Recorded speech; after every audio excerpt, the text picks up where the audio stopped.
Kwa majina naitwa Richard Buleza, natoka Wizara ya Viwanda na Biashara, Idara ya Viwanda.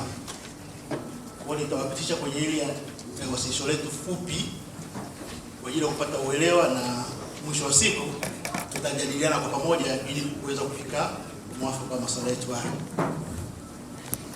Kama tunavyofahamu, Wizara ya Viwanda na Biashara ni wizara iliyoanzishwa mnamo mwaka 2023 kutokea kwenye tamko la serikali namba 407A ambalo limekasimu Wizara ya Viwanda na Biashara kusimamia sekta zote za viwanda hapa nchini. Lakini Wizara ya Viwanda na Biashara, kwa sababu kazi yake kubwa ni kusimamia sekta ya viwanda, mnamo mwaka 1996 mpaka mwaka 2020 iliweza kuanzisha pia mkakati mwingine ambao unasema sera ya maendeleo ya viwanda. Katika kutekeleza sera hii, Wizara ya Viwanda na Biashara iliweza kuinua uchumi wa nchi yetu kutoka 1.1% mpaka 7.1 mwaka 2022. Kwa hiyo baadhi ya mikakati ambayo Wizara ya Viwanda na Biashara inaweza kufanya kwa ajili ya kuweza kuendeleza sekta ya viwanda na biashara. Sasa maeneo ya muhimu yaliyozingatiwa katika mpango wetu ni upatikanaji wa malighafi, vile vile miundombinu wezeshi, upatikanaji wa masoko, gharama nafuu za uzalishaji, upatikanaji wa nguvu kazi, maeneo yaliyotengwa kwa shughuli za viwanda, muunganiko wa uzalishaji katika sekta mbalimbali. Nakumbuka kwa sababu mimi mwenyewe nimetoka kwenye local government, nakumbuka kuna miaka nyuma kidogo kulikuwa kianzishwa kitabu fulani kinaitwa Regional Investment Guide. Iko kitabu kilikuwa kinaonyesha fursa zilizopo katika mikoa, kila mkoa. Nadhani waheshimiwa wengine pia wameshakiona hiyo kitabu lakini sijajua utekelezaji wake umefikia wapi. Lakini lengo kubwa katika iko kitabu cha uwekezaji kilikuwa kinaonyesha fursa zilizopo katika mikoa, ni namna gani sisi kama halmashauri tunaweza kufikia zile fursa. Na hizo fursa lengo lake ni kufanyaje? Ni kuweza kuzalisha ajira kwa watu katika eneo husika. Lakini vile vile kitabu kile kilionyesha maeneo yaliyotengwa kwa ajili ya uwekezaji. Ukija kuangalia maeneo mengi yaliyotengwa kwa ajili ya uwekezaji, unaenda kwenda pale ukampeleka mwekezaji kwa kuta tuseme ni pori tu. Lakini mwekezaji ili kuja kuwekeza anataka kuja pale akute miundombinu ipo pale katika eneo husika. Yeye akija anakuja na mtaji wake, anafanya installation, anaendelea na uzalishaji. Kwa maeneo mengi ambayo sisi tumeyatenga tunakuta hayana ile miundombinu wezeshi ambayo itamvutia mwekezaji kuja kufanya uwekezaji katika eneo husika. Kwa pia huko inabidi tuweke nguvu katika kuweka miundombinu thabiti, watu waweze kuja kufanya uwekezaji katika maeneo yetu. Lakini vile vile katika mpango wetu tuliweza kuandika baadhi ya mikoa. Kwa mfano tukasema mkoa wa Arusha, fursa ambazo zipo kupitia ile guide, kuna fursa ya chakula, watu waweza kuwekeza kwenye chakula, kwenye masuala ya ngozi, mifugo, maua. Lakini kwa Dodoma tumeona watu wanaweza kuwekeza kwenye zabibu, nafaka, ngozi. Naposema kuwekeza maana yake ni viwanda au kuongeza thamani. Lakini vile tukachukua mfano mkoa wa Mwanza, kuna mambo ya samaki, kuna pamba, kuna ngozi. Mtwara na Lindi kuna korosho, samaki na gesi. Morogoro kuna miwa, katani na chakula. Shinyanga, Simiyu kuna pamba ya mifugo na madini. Kwa hiyo ni baadhi ya mikoa ambayo fursa hizo zipo. Tukiweza kuwekeza kwenye ile maeneo ambayo tumeyaweka kwa ajili ya uwekezaji, tunaweza kuibua fursa nyingi za ajira pamoja na viwanda vingi katika mikoa husika kulingana na fursa zilizopo. Sasa huu mpango wetu malengo yake ni nini sasa katika mpango wetu ni miaka 5.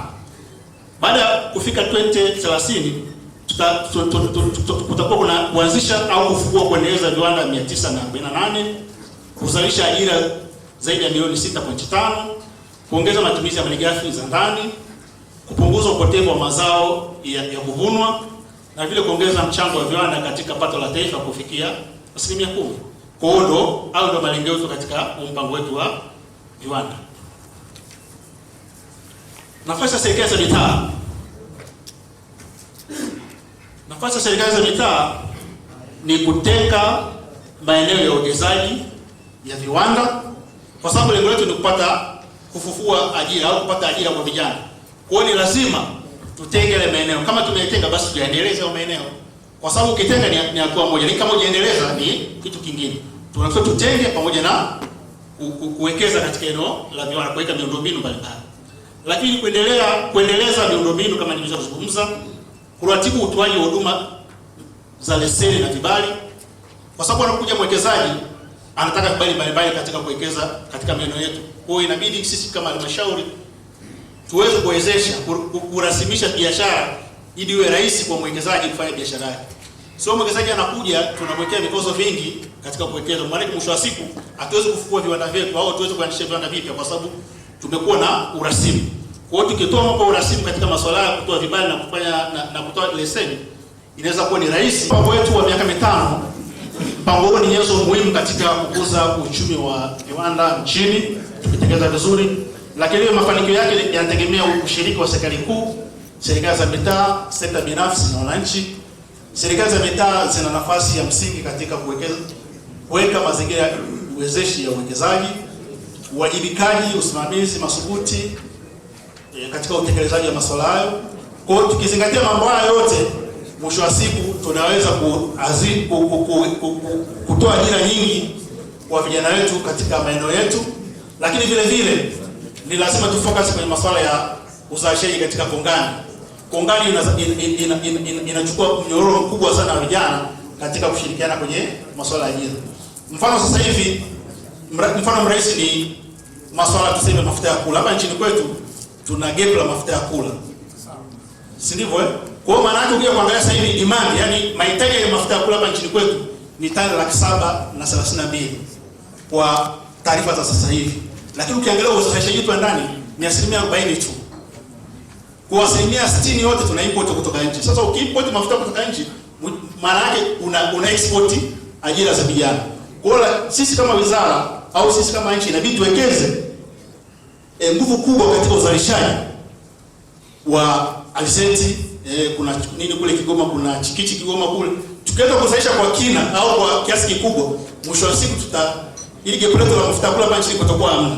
Sivyo? Maana yake vijana wengi wataenda kulima, vijana wengine watakuwepo kwenye viwanda wanazalisha. Kwa hiyo mwisho wa siku tunatumia, kwa mfano sasa hivi tunatumia dola 200 katika kuimport mafuta ya kula. Kwa hiyo mwisho wa siku tukianza kuzalisha mbegu hapa nchini kwetu, tukazalisha vizuri, viwanda vyetu vikazalisha vika process mafuta, maana yake ile value chain kutoka shambani mpaka kupata final product, maana yake itakuwa imeajiri watu wengi. Kwa hiyo sisi kama nchi pia inabidi tufikirie kwenye swala kama hili katika kuanzisha viwanda vyetu, tuwekeze pia kwenye kilimo, kwa hiyo kupata raw material, mwisho wa siku tunaweza kuzalisha ajira nyingi katika nchi. Kwa kufikia na kwa kuwasilisha, asanteni kwa kusikiliza.